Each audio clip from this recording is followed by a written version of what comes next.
Տիկին Վարդանյան, վերջի որոշման հետ կապված եմ ուզում անդրադառնալ կենտրոնական ընտրական հանձնաժողովի, ընդդիմախոսները ձեզ մեղադրում են, որ դուք ԲՀԿ-ի ձայները գողացել եք եւ դուք ամեն ինչ անում եք, որպեսզի խորհրդարանում ունենաք այն մեծամասնությունը, որը կարող է Միշակ Պաշտոնյանների ընտրել։ Այսինքն ամեն ինչ արեցիք ԲՀԿ-ին զրկելու մանդատներ։ Դուք ասելով նկատի ունեք մեր քաղաքականությունը, նախ եթե խոսում ենք ընդդիմության մասին, պետք է նախ եւ առաջ իրենք պատասխան տան իրենց ընտրակաշառքների մասով եւ այդտեղ պատասխանատվությամբ պետք է ենթարկվեն ինչպես կաշառք բաժանողները, այնպես էլ կարծում եմ ուժը պետք է վաղ թե ուշ քաղաքական ուժերը պետք է պատասխանատվության ենթարկվեն եւ մասնավորապես նրանց գլուխները։ Ինչ վերաբերում է ձայների, օրինակ, կոնկրետ ընտրատեղամասերի ձայների չեղարկման մասով, այսինքն քվեարկության չեղարկման մասով, ապա չեղարկվել է ամբողջ ընտրատեղամասի քվեարկությունը, որտեղ նաև քաղաքացիական պայմանագիր կուսակցությանը տրված ձայներն էին, հետևաբար չեմ հասկանում մեղադրանքը ինչումն է։ Դե ասում եմ վերաքվեարկություն պետք է լինի, օրենքի պահանջն է չեք արել դրանով նպաստելու։ Վերաքվեարկության մասով կարծում եմ կենտրոնական ընտրական հանձնաժողովը տվել է պարզաբանումը, ինչը որ հրապարակային է եւ կարող են այնտեղ անդիմադիրները ծանոթանալ այդ պարզաբանմանը, որտեղ ասված է, որ քանի որ արդեն իսկ արդյունքները կարելի ասել 99%-ով պարզ է հանրությանը, հետեւաբար կարող էր տվյալ տեղամասում տեղի ունենալ տակտիկական քվեարկություն, ինչը ամբողջությամբ կաղճատեր պատկերը, կաղավաղեր պատկերը եւ կունենար այլ ազդեցություն։ Տիկին Վարդանյան, տեսեք, դուք ասում եք կաշառքներով էր ձևավորվել ազգային ժողովը, ընդդիմադիրների ընտրել են կաշառքներով եւ այստեղ հարց է առաջանում, եթե խորհրդարանը ձևավորվել է ձեր ասածով կաշառքի հիման վրա ընդդիմախոսները ըստ ձեզ այդ հիմքով են եկել խորհրդարան, գուցե ոչ լեգիտիմ արդեն այդ խորհրդարանը եւ նոր ընտրություններ պետք է նշանակվեն։ Ես չասեցի, որ խորհրդարանը ամբողջությամբ ոչ լեգիտիմ է, նման հայտարարություն չեմ անում, ես ասում եմ, որ ընդդիմադիր ուժերի կողմից բաժանված ընտրակաշառքները վկայում են այն մասին, որ իրենց ստացած ձայների առնվազն մի մասը, հիմա դա վերլուծել թե որ մասը բավականին բարդ կլինի, մի մասը առնվազն լեգիտիմ չէ եւ ձևավորված է ընտրակաշառքներով։ Սա չի կարող ազդել նաեւ այդ մեծ 700 քանի հազար մարդկանց ձայների վրա, որոնք գնացել են եւ մեզ ձայն են տվել եւ իրենց վստահության քվեն են տվել, որի արդյունքում էլ մենք պարտավոր ենք գնալ այդ գործընթացի հետևից, մասնավորապես ընտրակաշառքների մասով իրավապահները պետք է կատարեն իրենց գործողությունները եւ բոլոր են քաղաքական ուժերը, որոնք մտածում են, որ կարելի է ժողովրդի իշխանությունը զավթել ոչ օրինական ձևով, այն է ընտրակաշառքների ինչ որ մեխանիզմներ աշխատացնելով, պետք է պատասխան տան, որովհետեւ այստեղ կանգնած է պետականության հարցը եւ այս առանցքային տրամաբանությամբ էլ պետք է պատիժը կրեն։ Տիկին Վարդան ամեն դեպքում 49% ձայն ստացավ քաղաքացիական պայմանագիրը եւ միայն փոշիացած ձայների շնորհիվ 50%-ի շեմը կարողացաք հաղթահարել։ Սա մտահոգիչ չէ ձեզ համար, որ դուք չունեք առաջվա այն աջակցությունը, որը ունեիք 2021 թվականին եւ ըստ էության ընդդիմությունն էլ քիչ ձայն չի հավաքել, 557,000 միայն 3 ընդդիմադիր ուժերն են հավաքել, չհաշված մյուս ընդդիմադիր ուժերը։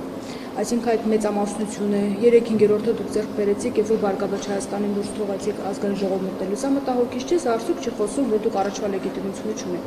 Ձեր հարցը կարծում եմ վերաձևակերպման կարիք ունի, որովհետև դուք գնահատական եք տալիս եւ քաղաքացիական պայմանագրին ասում եք, որ դուք ինչ ասեցիք, գողացաք ԲՀԿ-ի ձայները։ Ես գողանալ բարձ չասեցի։ Ինչ ասեցիք։ Չէ, ինչ որ ձևակերպում տվեցիք, խնդրում եմ դա վերաձևակերպեք, դուրս թողեցիք։ Պետք է նշեմ, որ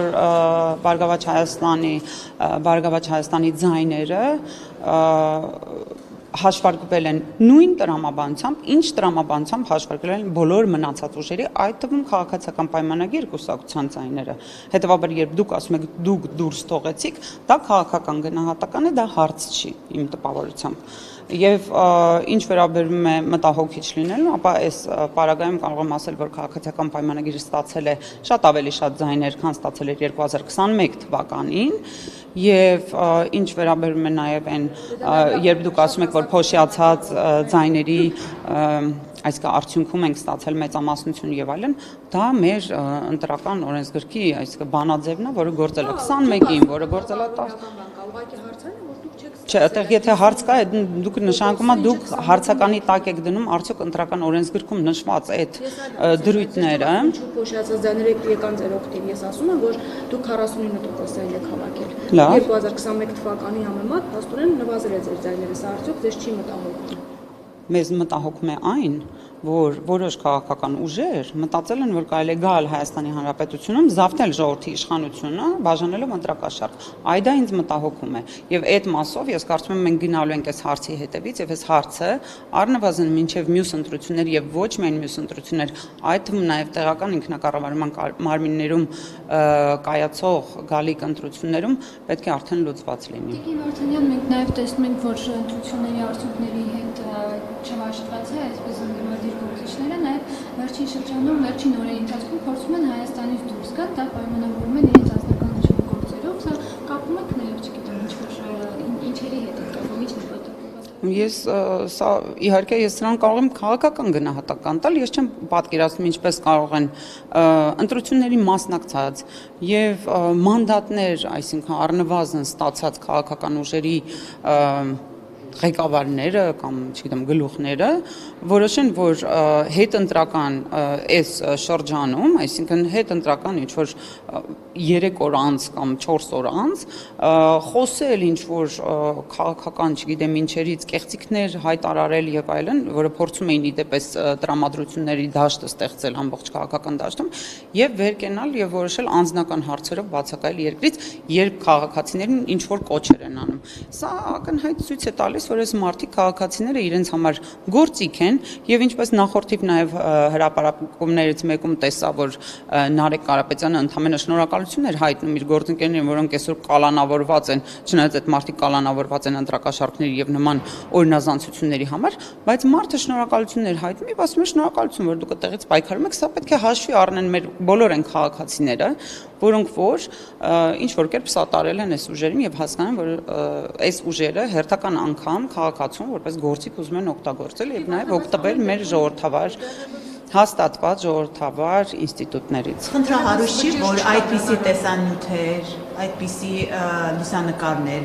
մարդկանց, ովքեր փորձում են Հայաստանը լքել, ղեկավարների մասին ընդդիմադիր հայտնվում են մամուլի էջերում, այսինքն ստացվում է, որ ազգային անվտանգության ծառայությունը ուղիղ իշխանության հրահանգի տակ է։ Ինչպես է ստացվում, որ մարդկանց ազատ տեղաշարժը հայտնվում է լրատվամիջոցներն, որում իշխանամերձ լրատվամիջոցների էջերում։ Այդպեսի բան։ Ճիշտ ասած, ես չգիտեմ ինչի մասն եք դուք խոսում։ Ես տեսել եմ Ռոբերտ Քոչարյանի լուսանկարները։ Դե հիմա մամուլը հրապարակել է։ Ձեր ո՞նց է հայտնվել։ Այդ խնդրում եմ այդ հարցերը տալ ազգային անվտանգության ծառայությանը, որովհետև ես այն մարմինը չեմ, որը պիտի այս հարցին պատասխան կարծում։ Ես ձեր արձանագրած խնդիրը չեմ տեսել, որ հիմա հավատացեք, շատ բաներ, շատ տեղեր տարածվում է եւ անհասկանալի, այդ թվում կարող է ընդդիմադիր օրինակ լրատվամիջոցների մոտ հայտնվել ինչ-որ բաներ, որոնք որ չպիտի հայտնվեն։ Եվ դա այս ամեն ինչ այո, կարող է մտահոգիչ լինել, եթե այս մասով եք ասում, բայց ես կարծում եմ կոնկրետ այս մասի, եթե հարց ունեք, մարմինը, որին պիտի հարց տաք, դա ես չեմ։ Տիկին Վարդանյան, անընդհատ իշխանության ներկայացուցիչներ ասում, որ ընտրակաշառքի բաժանվել պետք է պատասխան տան եւ այլն, բայց դեռևս ու կներեք, էլի մի հատ այդ հարցին նորից անդրադառնամ, ես ինձ ընդհանուր առմամբ այս տրամաբանությունը շատ հետաքրքրում, այո, եթե ինչ որ հարց կա, իհարկե լրատվամիջոցը մասնավորապես լավ չի այսպես ասել, բայց ընդդիմադիր լրատվամիջոցը իհարկե ունի, որովհետև լրատվամիջոցը չպետք է լինի ընդդիմադիր եւ այլն, եւ թե մենք չունենք դաշտում այնպիսի օրենսդրություն, որը տարանջատում է ընդդիմադիր կամ իշխանական լրատվամիջոց, այսինքն բոլոր լրատվամիջոցները պետք է ինչ-որ չափով հավասարակշռված եւ անաչառ լինեն, բայց ունենք այն ինչ ունենք, եւ մենք սովորաբար ես ինչ բան եմ տեսնում, հա, այսպիսի մի դրսևորում եմ տեսնում, որը ինձ դուր չի գալիս, այն է մենք թողնում ենք գլխավոր խնդիրները, որ օրինակ Ռոբերտ Քոչարյանի ուժը, չգիտեմ, այնտեղ կաշառակերության եմ ասում, կաշառք բաժանելու մասով մի քանի բան ունեցել, այս մասով որևէ լուսաբանում չի լինում եւ ահա այստեղ մենք այն կարևորագույն խնդիրը տեսել ենք, դե հիմնականում չեն լուսաբանում եւ կամ լուսաբանում են օրինակ այն լույսի ներքո, որ տեսեք բռնաճնշումներ են քաղաքական։ Բռնաճնշումներ չեն, սրանք օրենքի խախտումներ են, որոնց համար պիտի այս ուժերը պատասխան տան։ Հիմա դուք արդյոք այս դեպքում չեք գործում նաև իրավապահ համակարգին, որ փաստորեն այս գործերով պետք է վճիռ կայացվի, որ նրանք ընտրակաշառքին բաժանել, եւ որ դեռ գործը քննության մեջ է, որոշում չկա, բայց արդեն պատգամավորներով բոլորին ասում եք, որ նրանք կաշառքին բաժանել։ Այսինքն դուք ուզում եք, որ ես չտեսնեմ, որ ձայնագրությունները չլսեմ, ականջներս փակեմ, աչքերս փակեմ, ինչպես եւ անում են սովորաբար ընդդիմադիր լրատվամիջոցները, ներողություն, ես չունեմ նման։ Ես ներդրված անձինք կարող են լինել, որ հատուկ այդպիսի բաներ խոսեն։ Հիմա քննություն է ընթանում դատարանում, բայց բոլորը խոսում են։ Բոլորը մոնտաժեր, այսինքն ինչպես է պատահել, որ հարյուրավոր ենթադրենք ինչ որ ձայնագրություններ են եւ բոլորը մոնտաժված են։ Խնդրում եմ, էլի եկեք ես այդ բանով նույնիսկ եթե ինչ կստկը բարձր, տեսեք որ մենք օրինակ ինչ նկատի ունեք։ Նկատի ունեմ իշխանության ներկայացուցիչների, պաշտոնյաների, եթե գաղտնալ լսեն, մոնտաժ են, պատկերացնում եք ինչ այսպես սենսացիոն բաներ կպարզվեն։ Չէ, չեմ պատկերացնում ճիշտն ասած։ Ես ամեն ինչ հնարավոր է անել։ Այսինքն դուք ուզում եք պնդել, որ այդ ամենը մոնտաժ էր։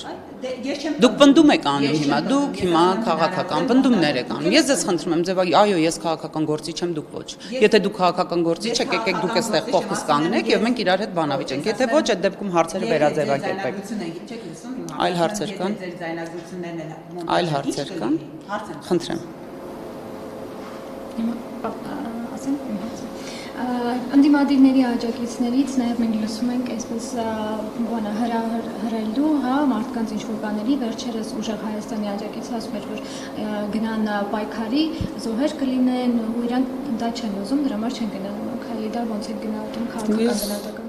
Դրա քաղաքական գնահատականը իհարկե ես կարծում եմ, որ իրավապահները պետք է հետևեն մի րոպե հիշում անազգան աղջկա ով ասեց այդ արտահայտությունը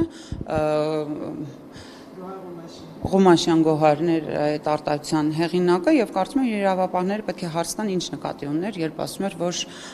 նման բան է տեղի ունենալու, որովհետեւ այդ հայտարարությունը կարծում եմ չպետք է թողնել անարձագանք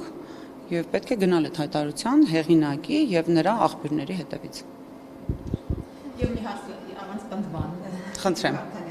Տեսեք, վերջի օրերին շատ է սահմանափակումներ Ռուսաստանի կողմից, նաև հանձնաժողովի նախագահը ուսումնեց հարցներ։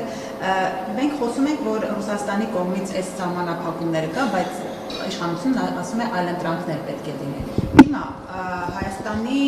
գյուղացին, նրբենք արտադրողը, երբ որ կանգնած է խնդրի առաջ, հիմա օրինակ Արվաշում արդեն ասում են ցույցեր են անում։ Ինչ է առաջարկում Հայաստանի իշխանությունը։ Հիմա ԵԱՏՄ շուկան երբ որ փակվելու է իր համար, որովհետև սահմանափակումներ կարծես թե ամեն օր ինչ որ ավելանում է։ Ինչ է առաջարկում մարդուն, որը բերքը թափվում է ծառի տակ եւ ինքը չի կարողանում բերքը արտահանել։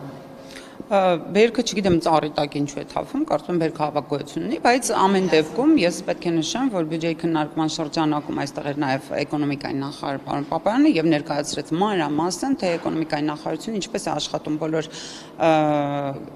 գյուղատնտեսության արտադրությամբ զբաղվող ձեռնարկատերերի հետ, առաջարկելով տարբեր այդ թվում այլ շուկաների հասանելիություն, այդ թվում աջակցության ծրագրեր ֆինանսավորման եւ որոշ մաքսային վճարներից ազատելով։ Ես այս մասով կարող եմ sense պատասխանել, որովհետեւ այդ անում մեր ինչպես դուք նշեցիք իշխանությունը, այսինքն դիվերսիֆիկացնում է շուկաները, որպեսզի կարողանա ապահովել մեր արտադրողներին մուտք դեպի այլ շուկաներ, ինչը կարծում եմ նորմալ է եւ մեր անկախության եւ անվտանգության տեսանկյունից սա կարեւոր ռազմավարական գործողություն է, որը պետք է անի ամեն իշխանություն իր երկրի համար։ Մի մոռացեք հետևել մեզ Facebook-ում, ինչպես նաև բաժանորդագրվել մեր YouTube-յան ալիքին։